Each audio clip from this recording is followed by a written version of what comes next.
नमस्कार सर, मेरा नाम राजू है। आज बात करेंगे सुभाष चंद्र बोस जी के बारे में। कल उनका 23 जनवरी को जन्म दिवस था, तो कैसे सेटिंग करके आज़ादी दिया गया इसके बारे में चर्चा करेंगे। उनका जो है डेथ हम लोग को दिखाया गया, सुनाया गया, पढ़ाया गया 1945 में, और 47 में आज़ादी मिला। तो 45 के पहले ये चल रहा था आज़ादी देना है, देना है, देना है, सेटिंग करके।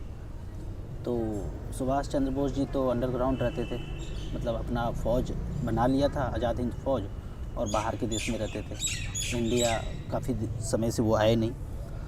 तो 45 के पहले से 42, 43, 44 से ये चल रहा था आज़ादी देना है, तो सेटिंग करके देना है। और सुभाष चंद्र बोस जी हमारे आईएएस अफसर बोलते थे नहीं, पूर्ण स्वराज चाहिए, कोई सेटिंग नहीं चलेगा, पूर्ण स्वराज चाहिए।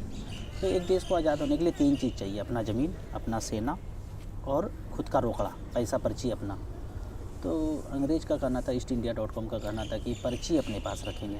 आपका ज़मीन आपको देते हैं, सेना आपको देते हैं, लेकिन पर्ची अपने पास रखूँगा। सुभाष चंद्र बोस जी ने कहा कि नहीं, कुछ नहीं, पूर्ण स्वराज चाहिए, ये रखूँगा, वो छोड़ूंगा, ये सब कुछ नहीं चलेगा, पूरा चाहिए। तो बोला नहीं, ये तो नहीं होगा। तो फ़ोन पे ही बात होता था, वो तो उधर थे। तो अंग्रेज़ों की मीटिंग में ये बोला गया कि भाई वो तो मानने वाला नहीं है, वो एड़ा है, उनको हटाओ। अब बताओ हमारा कौन कौन साथ देंगे, उनको हम सत्ता देंगे। तो जो लोग सत्ते के लिए प्यासे थे वो मीटिंग किया, 10,000 लोग उनके साथ हो गए और 10,000 लोगों को सत्ता दे दिया। सारे मुख्यमंत्री, जिनको जो जो पद मिलना था मिल गया। बोला ठीक है, आप जैसे बोल रहे हो, रोकड़ा आपका तो आपका। तो रोकड़ा का मतलब क्या है, पूर्ण स्वराज का मतलब क्या है, इस वीडियो में समझते हैं। ये पार्ट 1 यहाँ तक था, सेटिंग करके दिया, रोकड़ा उनका रहा। तो अब पार्ट 2 में देखते हैं। पार्ट 2 में एक कहानी है। बाहुबली पिक्चर हम सब लोगों ने देखा है। बाहुबली में बाहुबली को देश निकाला कर देते हैं। जब जाने लगता है तो 10,000 लोग पैर पकड़ लेते हैं कि आप जहाँ जाएंगे हम भी वहीं जाएंगे। अरे वहाँ पागल, कहाँ जाओगे, हम जंगल जा रहे हैं, यहाँ अच्छा से राज दरबार सब कुछ है, बसा बसाया राज्य। बोले नहीं, जहाँ आप रहेंगे हम वहीं रहेंगे। बोला ठीक है। जब जाने लगे तो मम्मी पूछती है कुछ चाहिए, सोना जवाहर हीरा मोती कुछ चाहिए? बोले नहीं, कुछ नहीं, एक ट्रक सादा कागज़ दे दो और एक पेन। सारा दरबार हंसने लगते हैं। तो भल्लाल देव कहता है एक ट्रक मेरे तरफ से भी सादा कागज़ रहा। 2 ट्रक सादा कागज़ लेके जंगल चले गए। जंगल जब गए, थके हारे सारे लोग हैं, 10,000 लोग। तो आम का पेड़ था, आम तोड़ के खाए, सो गए। जितना भी फ्रूट्स था, फल फ्रूट्स खा के सो गए। फिर अगले दिन उठे, फिर ऐसे ही खाना खाए, सो गए। लगातार 3 दिन तक ऐसे चलता रहा। बाहुबली को लगा कि ये तो सारा जंगल एक दिन खा जाएगा, ऐसे ही खा के सो के। मीटिंग बुलाए, बोले आज के बाद बिना मेरे परमिशन के कोई भी फल या कुछ भी तोड़ के नहीं खाएंगे। सभी को कुछ ना कुछ इस जंगल के समृद्धि के लिए, इस टापू के समृद्धि के लिए, जो हमें राज्य मिला है, इसके समृद्धि के लिए कुछ ना कुछ करना है। जो कुछ भी करेंगे उनको पर्ची मिलेगा। उन्होंने फिजिक्स का नियम पढ़ा था। आप ऊर्जा रूपांतरित करोगे, रूपांतरित करके कुछ जनरेट करके बनाओगे, तो उसके बदले में एक पर्ची मिलेगा।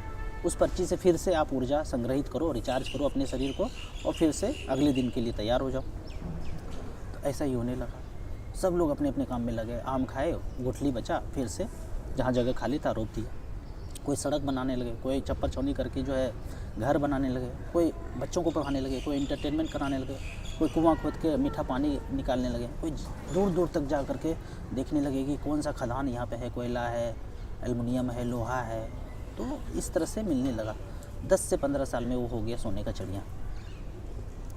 पता चला लाल देव को कि भाई उनके राज्य में तो कुछ भी कर रहे हैं, पैसा मिल रहा है, पर्ची मिल रहा है, और आपके राज्य में कोड़े मार मार के काम कराते हो तो भी काम नहीं करते हैं।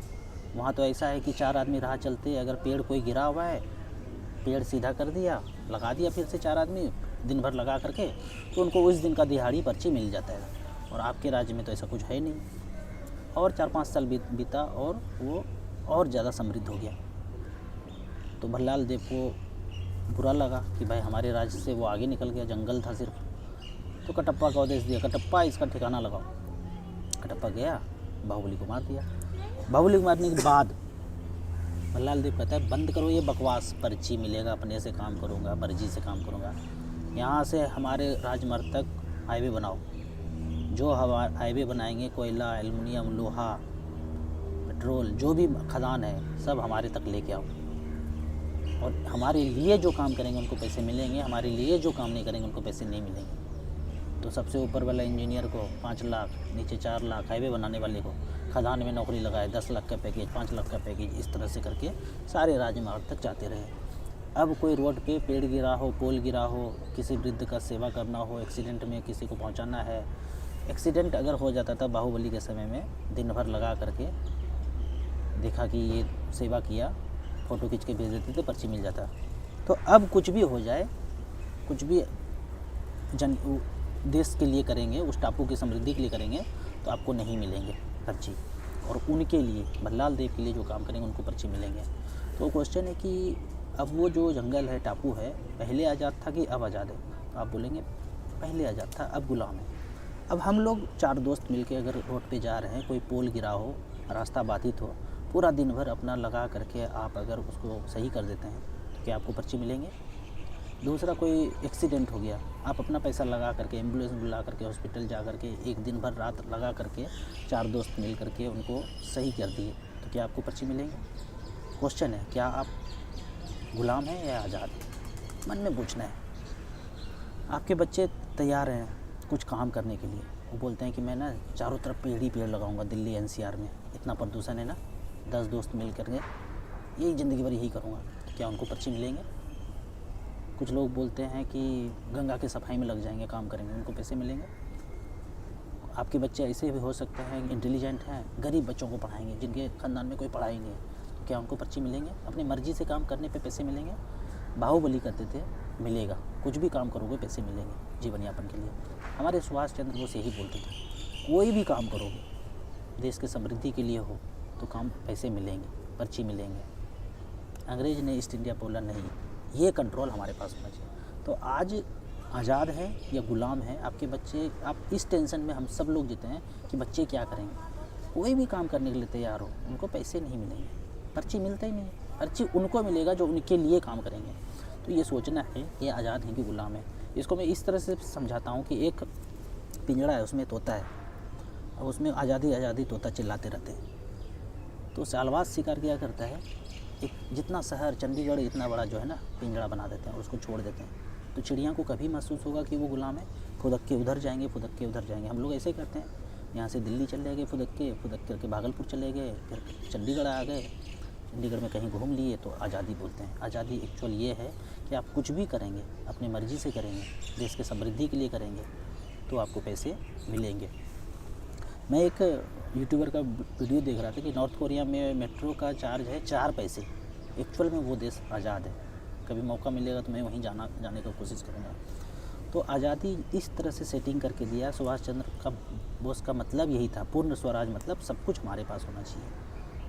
तो अंग्रेज़ों ने, ईस्ट इंडिया कंपनी ने इस तरह से सेटिंग करके जो 150 देशों पर राज करते थे ना, धीरे धीरे करके उन्होंने ये पर्ची को कंट्रोल में करके सबसे पहले अमेरिका को आज़ादी दिया, फिर कनाडा को, धीरे धीरे करके हमारा अमेरिका को 1750 शताब्दी में दिया, 1750 ईस्वी में, हमें 1947 में दिया।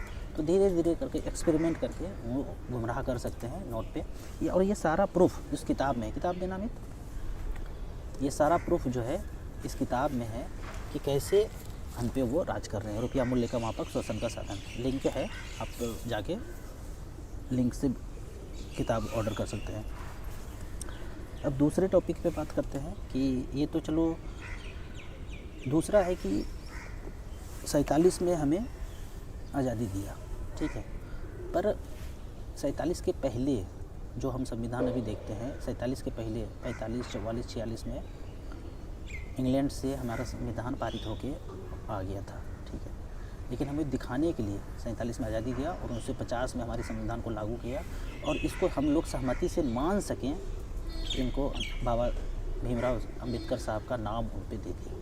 जबकि ये पारित है इंग्लैंड से। ये सब दस्तावेज है इसमें, ऐसे नहीं मौखिक बकवास नहीं है, मुजवानी बकवास नहीं, सब कुछ इसमें जो प्रूफ चाहिए सब इसमें है कि हमारा संविधान उनके द्वारा बनाया गया है।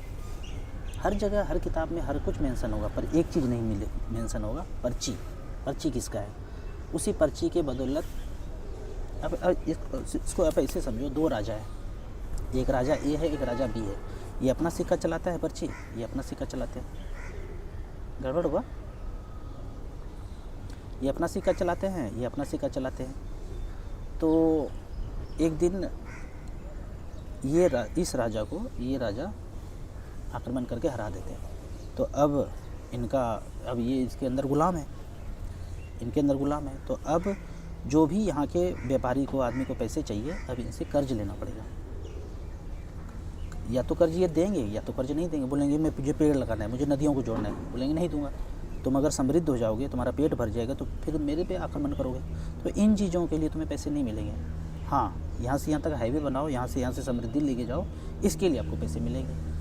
लेकिन फिर भी कुछ नहायत ही ज़रूरी चीज़ों के लिए पैसे चाहिए तो कर्ज लेते हैं। ये इनसे कर्ज ले रहे हैं। कर्ज क्यों ले रहे हैं? क्योंकि इसके अंदर गुलाम है इसलिए कर्ज ले रहे हैं, इसलिए गुलाम है। ठीक है, तो इसको समझना है। तो हम भारत देश 300 लाख कर्ज लिया किसी से, इसका मतलब सिंपल है कि हम उसके गुलाम हैं। एक स्वतंत्र कंट्री कर्ज नहीं ले सकता है। जितना ऊर्जा जनरेट होगा, जितना लोग काम करेंगे, किसान अगर 1000 करोड़ का अनाज उगाया, 1000 करोड़ का पर्ची मिलेगा। बाहुबली ऐसे बोलते हैं, सुभाष चंद्र बोस ऐसे बोलते थे। कुम्हार अगर 100 करोड़ का घड़ा बना दिया तो 100 करोड़ का पर्ची उनको मिलेगा। सुभाष चंद्र बोस जी का पूर्ण स्वराज का मतलब ये था। आप अगर पेड़ लगा रहे हैं, 10,000 करोड़ का पेड़ लगा दिए तो 10,000 करोड़ का पर्ची मिलेगा। पर डे 500 रुपया, 1000 रुपये पर डे वो मिलेगा ना, दिहाड़ी, वो पर्ची मिलेंगे। ठीक है, तो इस तरह से करके हमें बंधक बनाया गया। और सबसे बड़ा प्रॉब्लम है कि हम 10 करोड़ जवान लोग तैयार हैं, काम भी दिख रहा है, पर काम करने नहीं दिया जा रहा है। ये गुलामी है कि आपके बच्चे, हमारे बच्चे तैयार हैं काम करने के लिए, पर काम ही नहीं है। तो ये है। और इसको जितना गहराई से समझेंगे तो समझ में आएगा कि कैसे हम लोग। और इसमें आप कहेंगे कि करना क्या है? कुछ नहीं करना है, जानना है। पहले ये तो जानो कि बड़े पिंजरे के अंदर है। जब यही नहीं समझेंगे कि बड़े पिंजरे के अंदर है, तो फिर कुछ करेंगे नहीं। कोई लोग बोलते हैं कि मैं क्या करूँ? कुछ नहीं करना है, बस चर्चा करना है आपस में। आप चर्चा करो, नहीं करोगे तो चर्चा। अभी देखो, रेलवे बिकने वाला है हमारे गाँव में ना, एक वो बन रहा है, रिवर फ्रंट करके बोलते हैं, अभी सब जगह बन रही है। तो कैसे बन रहा है? बस वो पर्ची भल्लाल देव किसी को दे रहे हैं, एक कंपनी को 200 करोड़, और 200 करोड़ में वो रिवर फ्रंट बन गया। अब हम और आप जाएंगे तो 100, 200, 500 गंगा स्नान के लिए, कुछ भी करने के लिए मिलेगा। तो पर्ची किसको दिया जा रहा है? ये देखिए, पर्ची एक XYZ कंपनी को दिया जा रहा है, और वो कंपनी सारा डेवलपमेंट करके करा किन से रहे हैं? हम ही लोग से करा रहे हैं। तो उनको पर्ची मिला, अब हम उनको यूज करेंगे तो पैसे लगेंगे। जैसे हाईवे है, हाईवे बनाने के लिए एक XYZ कंपनी इजराइल का आया, एक बंदा आया टैगोर लगा करके, उन्होंने प्रोजेक्ट ले लिया हाईवे बनाने का। तो भल्लाल देव ने उसको पर्ची दिया 10,000 करोड़।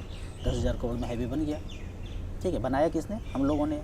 यहाँ का छड़, यहाँ का सीमेंट, यहाँ का बालू, सब कुछ लगा, लेकिन नाम उनका हो गया XYZ कंपनी का। अब हम और आप चल रहे हैं तो 100, 200, 500 टोल देना पड़ेगा। तो इस तरह से गहराई से समझेंगे तो पर्ची देने वाला कौन है? वो बैठा है बाहर इंग्लैंड में, वहाँ से पर्ची आ रहा है। ऐसे नहीं मिलेगा, कर्ज में मिलेगा।